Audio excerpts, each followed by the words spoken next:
Halo semuanya, kali ini kita akan membahas bagaimana bunga matahari ditanam dan diolah menjadi minyak. Dan kita juga akan melihat bagaimana kancil yang sudah hampir dinyatakan punah dibudidayakan oleh petani Cina. Mari kita cari tahu bagaimana cara Cina membudidayakan kancil. Selain itu, kita juga akan melihat bagaimana ayam Brahma dibudidayakan dan dikembangbiakkan di peternakan.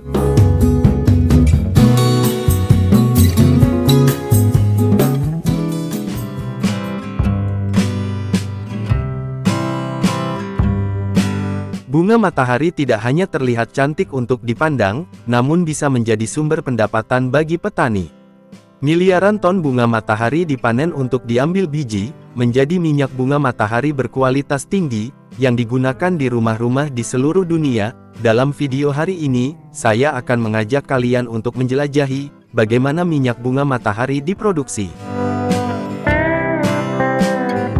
Ladang bunga matahari yang membentang luas adalah pemandangan yang menakjubkan, dan paling sering ditemukan di negara-negara seperti Ukraina, Rusia, Argentina, Turki, dan beberapa bagian Amerika Serikat. Bunga-bunga yang indah ini tidak hanya cantik, mereka memainkan peran besar dalam ekonomi global, dan industri makanan. Bunga matahari terutama ditanam untuk bijinya yang kaya minyak, yang diolah menjadi minyak bunga matahari, salah satu minyak goreng paling populer, dan banyak digunakan di dunia.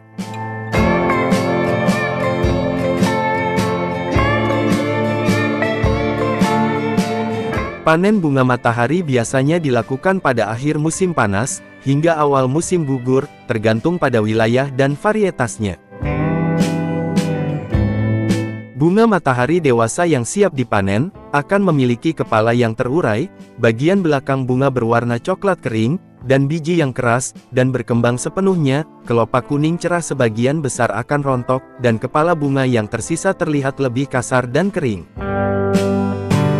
Petani sering berjalan di ladang untuk memeriksa secara manual, kekerasan benih dan tingkat kelembaban, untuk memastikan waktu yang tepat untuk panen, karena pemanenan terlalu dini dapat mengurangi hasil minyak, sementara terlalu lambat dapat beresiko kehilangan benih. Saat tiba waktu panen, di ladang, mesin pemanen yang besar dan kuat mulai beraksi. Mesin ini dirancang khusus dengan pemotong yang dipasang tinggi, yang dengan hati-hati memotong, dan mengumpulkan kepala bunga matahari yang tinggi, tanpa merusak tangkainya. Saat mesin meluncur melalui ladang bunga matahari, pemanen memisahkan benih dari kepala bunga, menggunakan sistem drum berputar, kemudian membersihkan dan menyimpannya di tangki khusus.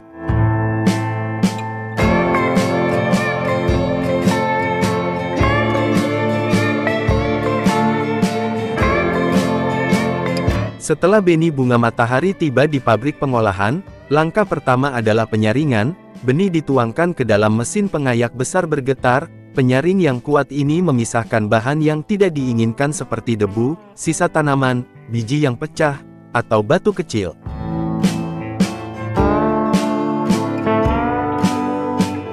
Setelah dibersihkan biji bunga matahari, dimasukkan ke dalam oven pengering suhu rendah, untuk mengurangi kadar air menjadi sekitar 6 hingga 10%. Setelah dibersihkan, mereka dihancurkan dan digiling dengan pengepres mekanis, tugas berat yang memeras biji dengan tekanan besar, melepaskan minyak di dalamnya. Campuran yang dihancurkan kemudian melewati sistem penyaringan, yang menghilangkan padatan dan partikel benih yang lebih besar, menghasilkan minyak mentah. Minyak mentah ini kemudian dimurnikan untuk menghilangkan kotoran, dan bau yang tidak diinginkan.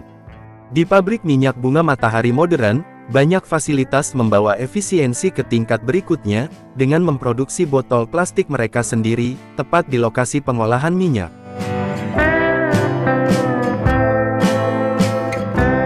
Setelah botol plastik dibentuk, dan didinginkan, botol tersebut bergerak ke jalur produksi, menuju stasiun pengisian. Di sini mesin pengisian berkecepatan tinggi, menuangkan minyak bunga matahari murni secara tepat, ke dalam setiap botol, untuk memastikan volume yang konsisten dan tidak ada tumpahan. Sensor dan kontrol otomatis memantau setiap langkah, untuk memastikan setiap botol diisi dengan tepat. Setelah botol minyak bunga matahari diisi, Botol tersebut langsung menuju stasiun penutupan, tempat mesin berkecepatan tinggi menutup setiap botol dengan rapat, untuk memastikan tidak ada kebocoran atau kontaminasi. Dari sana botol-botol tersebut bergerak ke unit pelabelan, tempat label merek yang ramping diterapkan, dengan menyerap rasa yang sempurna.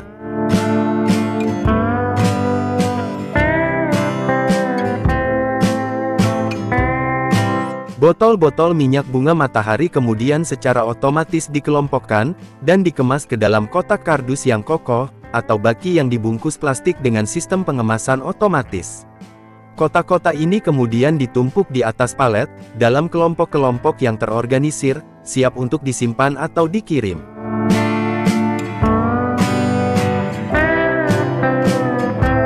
Minyak bunga matahari adalah bahan pokok dapur yang populer secara global, karena rasanya yang ringan dan netral, yang tidak mengganggu bahan-bahan lain. Minyak ini serbaguna untuk menggoreng, memanggang, dan menumis.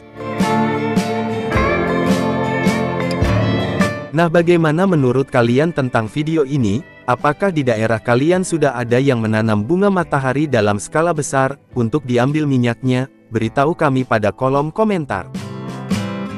Pernahkah Anda mendengar tentang hewan kecil, yang dapat menghasilkan ribuan dolar, dalam keuntungan setiap bulan?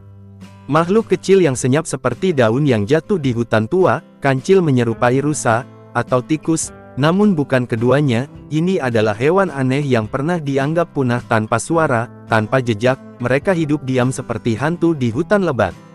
Hari ini, saya akan mengajak kalian untuk melihat bagaimana kancil dibesarkan di peternakan China, untuk berbagi beberapa wawasan berharga tentang cara membesarkan kancil secara efektif.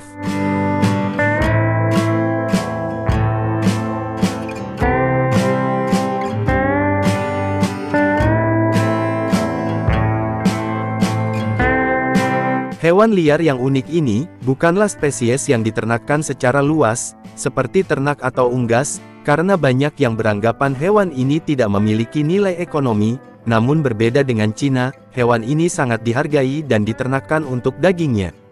Tujuan orang-orang China memelihara hewan ini, bukan hanya tujuan komersial, tetapi terutama untuk menjaga spesies yang terancam punah.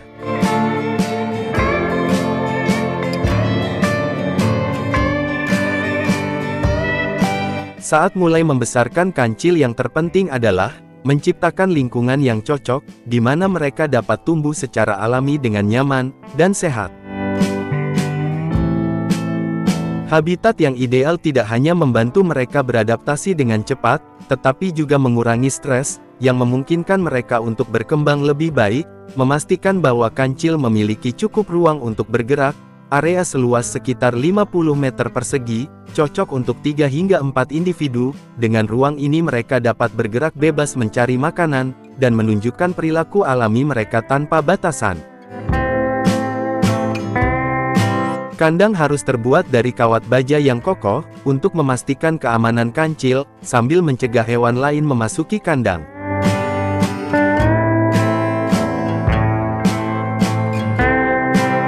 Alas kandang harus ditutup dengan lapisan tanah yang lembut, yang memungkinkan mereka menggali secara naluriah, dan merasa lebih terhubung dengan lingkungan alami mereka.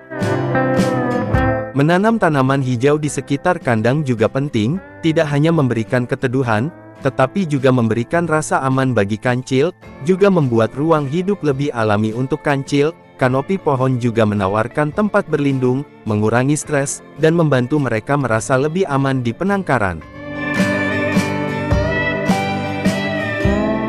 Kancil beradaptasi dengan baik dengan iklim tropis, tetapi untuk memastikan perkembangan mereka yang sehat, penting untuk menjaga suhu yang stabil, antara 72 dan 82 derajat di kandang. Selain itu, tingkat kelembaban ideal 60 hingga 80%, membantu menciptakan kembali habitat alami mereka, mencegah kondisi kering yang dapat berdampak negatif pada kesehatan mereka.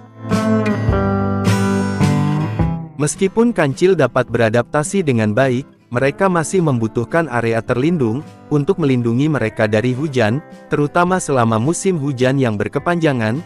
Ini membantu mengurangi risiko penyakit, yang disebabkan oleh kelembaban yang berlebihan, dan memastikan mereka tetap nyaman.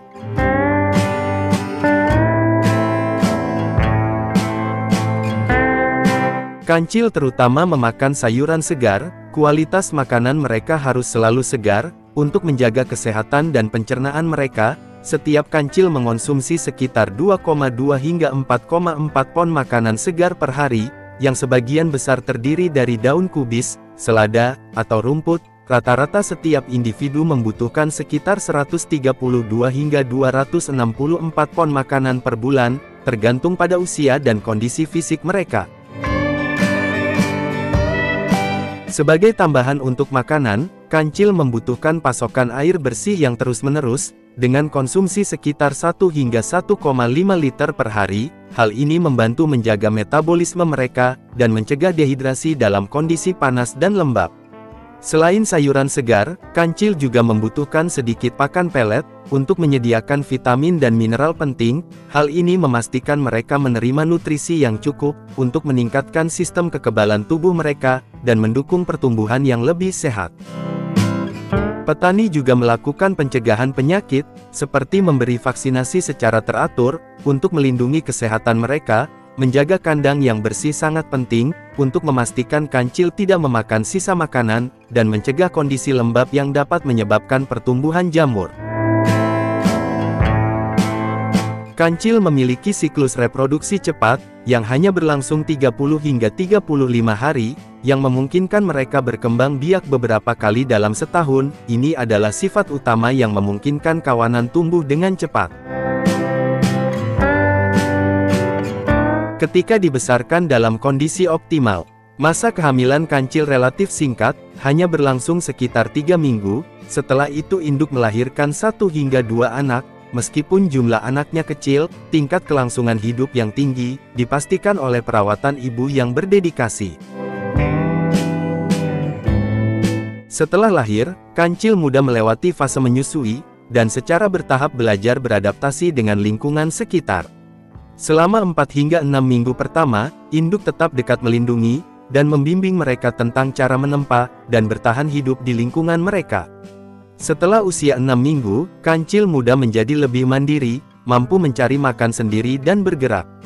Namun mereka masih cenderung untuk tetap dekat dengan induknya untuk perlindungan, dan adaptasi bertahap terhadap kehidupan mandiri. Tergantung pada pasar, dan budaya makanan lokal, daging kancil dapat diubah menjadi berbagai hidangan lezat. Salah satunya yang paling populer adalah daging kancil panggang, dibumbui dengan rempah-rempah khusus, yang menampilkan daging aromatik yang lembut.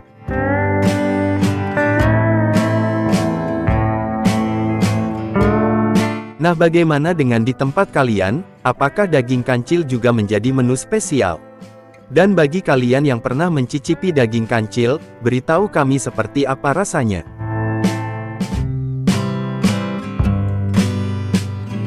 Halo semua penggemar ayam, apakah kalian pernah bertanya-tanya tentang ayam Brahma, salah satu ras ayam terbesar di dunia? Apa saja tantangan dalam memelihara ayam ini? Mari kita cari tahu. Dalam video ini saya akan mengungkapkan semua yang perlu kalian ketahui tentang ras ayam ini, dari karakteristik perawatan, hingga fakta menarik yang sedikit orang tahu.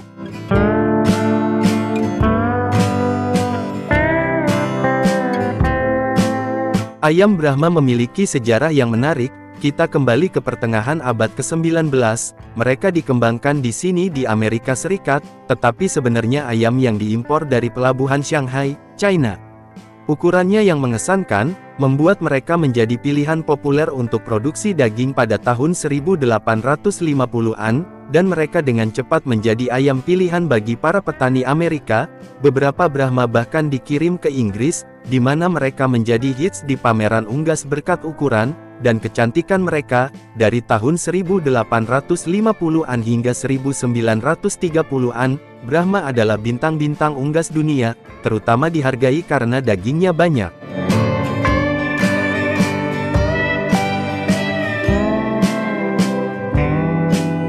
Peternakan lebih suka memelihara ayam Brahma karena temperamennya yang tenang, dan produksi daging dan telur berkualitas tinggi. Mereka umumnya dibesarkan di berbagai peternakan unggas, sistem termasuk kandang tertutup, hingga sistem padang rumput yang ditinggikan, menjadikannya pilihan serbaguna bagi para petani.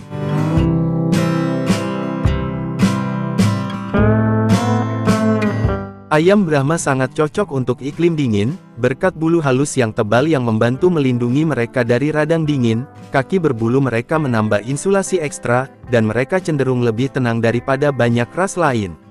Karena ukurannya yang besar, ruang dan kotak bersarang mereka juga lebih besar. Sifat lembut mereka memungkinkan mereka untuk bergaul dengan baik dengan ayam lain, menjadikannya tambahan yang bagus untuk kawanan apapun.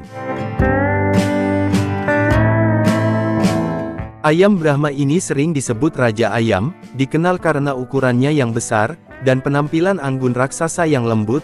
Ini dengan cepat mendapatkan popularitas karena ukurannya yang mengesankan, dan kualitas tujuan ganda, yang menjadikannya favorit di peternakan dan pameran unggas. Ayam jantan Brahma dapat memiliki berat antara 12 hingga 14 pon, sementara ayam betina biasanya berkisar antara 10 hingga 12 pon. Meskipun tubuhnya besar, mereka bergerak dengan anggun dan elegan. Bulunya yang lembut dan padat, memanjang ke bawah kaki dan telapak kaki mereka. Mereka ada dalam variasi warna yang menakjubkan, terang, gelap, dan krim, masing-masing menampilkan pola dan bayangan yang rumit.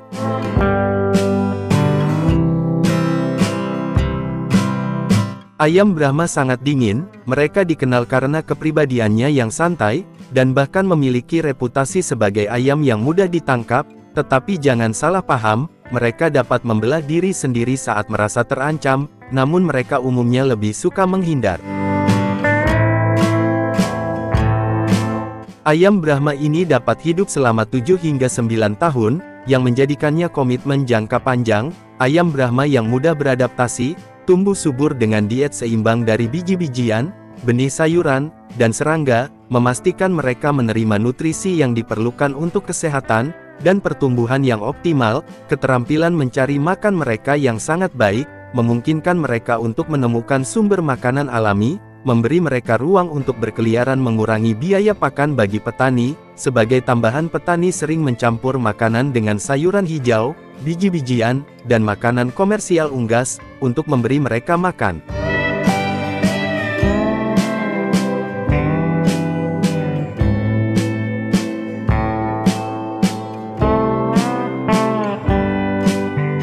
Selama musim kawin, petani mempersiapkan perkawinan dengan mengelompokkan satu ayam jantan yang sehat, dengan 3 hingga 4 ayam betina. Hanya ayam yang kuat dan bebas penyakit, dengan sifat-sifat yang diinginkan yang dipilih, untuk memastikan keturunan berkualitas tinggi. Dalam kondisi terbaik, ayam Brahma biasanya bertelur sekitar 25 hingga 30 butir telur dalam satu kandang. Dibandingkan dengan jenis ayam lainnya, jumlah telur ini cukup stabil dan besar. Telur Brahma biasanya berwarna coklat muda, kulit telur biasanya lebih tebal dan kuat daripada jenis telur lainnya. Sejumlah telur akan dipanen untuk segera dikonsumsi. Telur Brahma sangat dihargai karena kualitasnya, kuning telur tebal, dan rasanya lezat. Telur yang tersisa akan dicuci, ditandai, dan dimasukkan ke dalam inkubator, untuk memastikan tingkat penetasan tertinggi.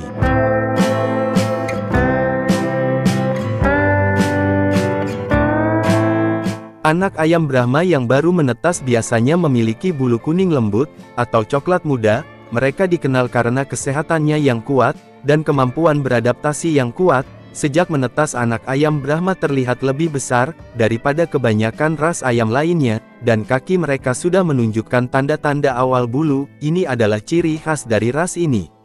Mereka akan segera divaksinasi. Ini sangat penting untuk memastikan mereka tumbuh dengan sehat, dan mencegah penyakit menular. Begitu anak ayam kuat dan sehat, dan mereka mencapai usia yang sesuai, mereka dipindahkan ke kandang yang lebih besar, di mana mereka dapat terus tumbuh, dan beradaptasi dengan lingkungan mereka.